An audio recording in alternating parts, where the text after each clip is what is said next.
What they don't know won't hurt them, and in some cases might even help.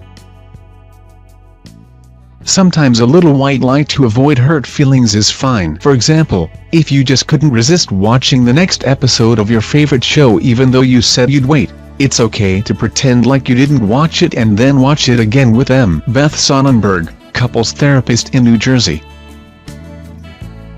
If you're doing something that is not harming your spouse, and you don't want them to know about it because it might add tension to your relationship, it may not be necessary to tell them. For instance, saying, "You asked me to put the kids to bed last night by 7 p.m. and they didn't end up going to sleep until 10 p.m. That's a truth that may not be necessary to share with your partner. Rabbi Shlomo Slatkin, LPC, certified Imago relationship therapist and founder of the Marriage Restoration Project.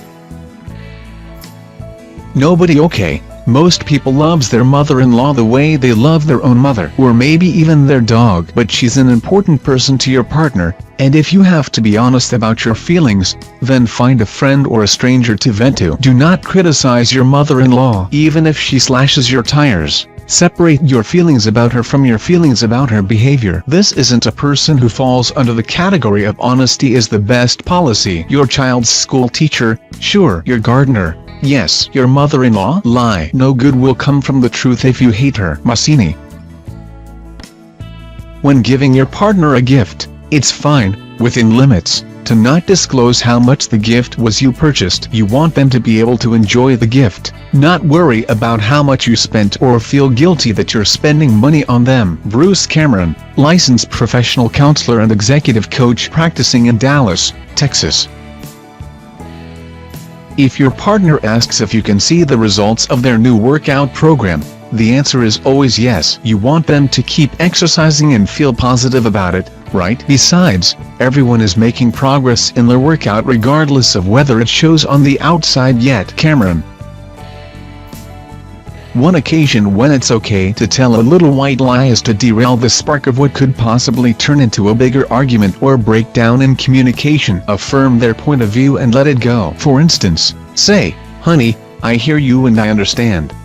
My belief is you must know your spouse and know when it's better to fake being on their side versus creating a battle you're not prepared to fight." Now Sarah Nekasha Michelle, relationship coach and founder of the Ultimate Match Love and Matchmaking Agency.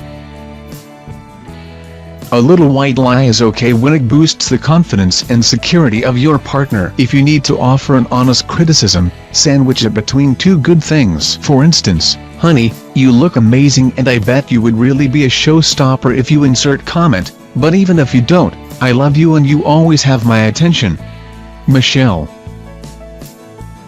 After a while in a relationship, you begin to notice their daily living habits, like socks on the floor, underwear by the bed, and dishes in the sink. You think maybe they grew up with a maid and now you're the one to clean their mess. You can bring it up, or if it's a small thing, just bite the bullet and deal with it. After all, they likely do the same for you. If they ask you about it, feel free to tell a little white lie and say, "It's fine." Audrey Hope, relationship therapist in Brentwood, California, and host of Hope for Relationships. If your partner loves their car and you can't stand it, it's fine to tell a little white lie. Perhaps they talk endlessly about how they got it, where they wash it, and blah blah. Tell them it's a beautiful car and you love riding in it. Ask questions about the model and how the ride can be so smooth. When they bring the subject up over and over again, just smile. It doesn't hurt you and makes them feel loved. This can of course also apply to other things your spouse loves that you're not as into as they are. Hope. Perhaps your partner's employees are not your cup of tea, but they are your spouse's colleagues from work, so this is a time to be really unselfish and get to know them, and if that requires a white lie, so be it. When there's an office party, have a cocktail beforehand to loosen up and talk to everyone. If you know your partner loves their coworkers, there's no need to tell them how you really feel about these people. Hope.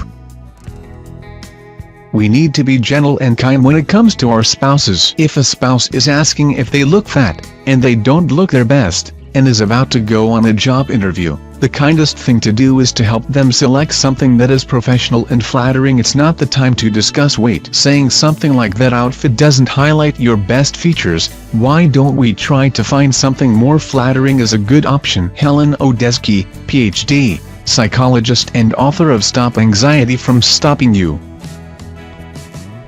Complete honesty in relationships can often seriously backfire. In relationships, truth-telling to your partner about how much they irritate, frustrate, or anger you may feel good in the moment, but is incredibly dysfunctional and damaging in the long term. For instance, your partner does something for you such as making you breakfast in bed, cooking you dinner, bringing you coffee at work, but it's not quite how you like it. Just tell them, "Thank you so much for thinking of me. That makes me feel so special." Julian Derricks, expert relationship counselor in Chicago. If your partner asks, "Do you miss me when I'm gone?" there's no need to be brutally honest and tell them you love your alone time. Tell them simply, "Yes, I think of you often, and even when I'm too busy to talk, thinking of you still brings a smile to my face."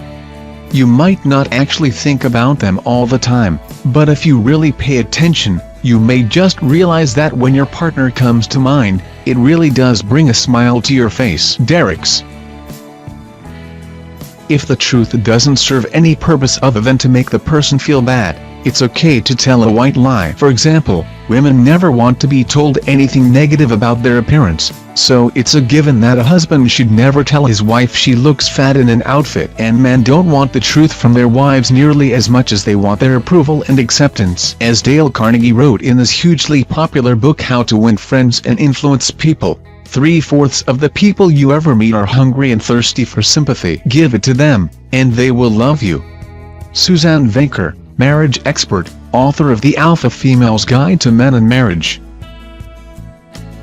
Perhaps you don't care for sports, or going to the movies or fancy restaurants or hunting for flea market finds, but your partner does. Instead of telling them what you really think of their favorite hobbies, simply say, "I've never thought about doing that before."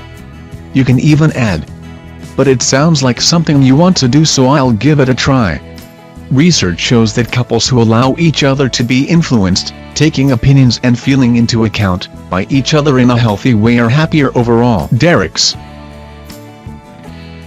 You can finesse the truth, in some cases, by adding on a compliment or expressing your gratefulness. For example, if your spouse's cooking is terrible, you don't have to come right out and say your cooking sucks.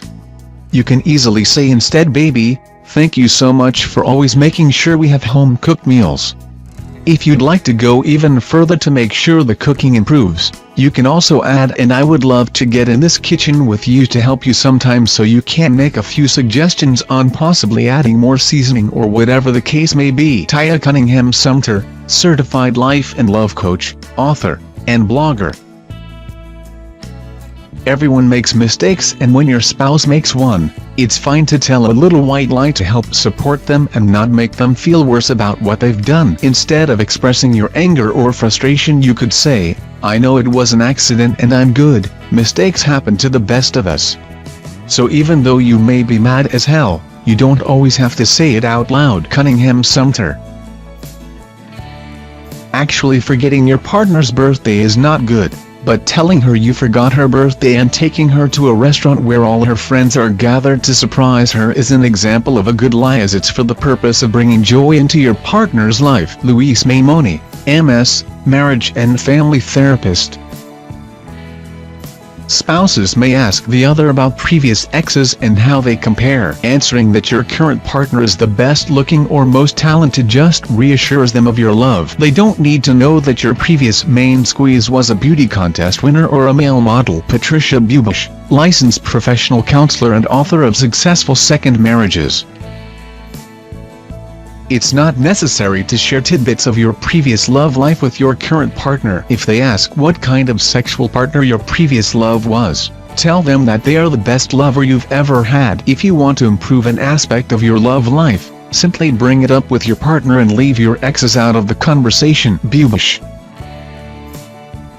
I don't recommend lying generally, But sometimes a lie of omission, simply not saying something, is appropriate. For instance, things that won't impact them in any way but you know will get them in a bad mood. Sometimes it's best to just not to mention those negative things as long as you're being open and communicative otherwise. Steve McGow, Director of Research and Development at Women and Couples Wellness, LLC, and Associate Professor of Clinical Sexology at ISHS.